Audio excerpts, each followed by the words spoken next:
మోసం చేసి డాక్టర్ ఊదల జిందగీ నాది.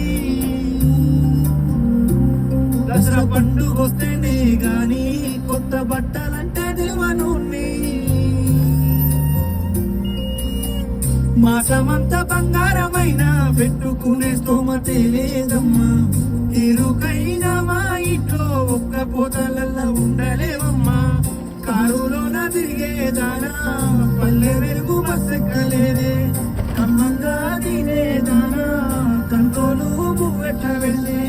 జమానా ఆస్మాన పరకుంది నీకు నాకు మధ్యనా.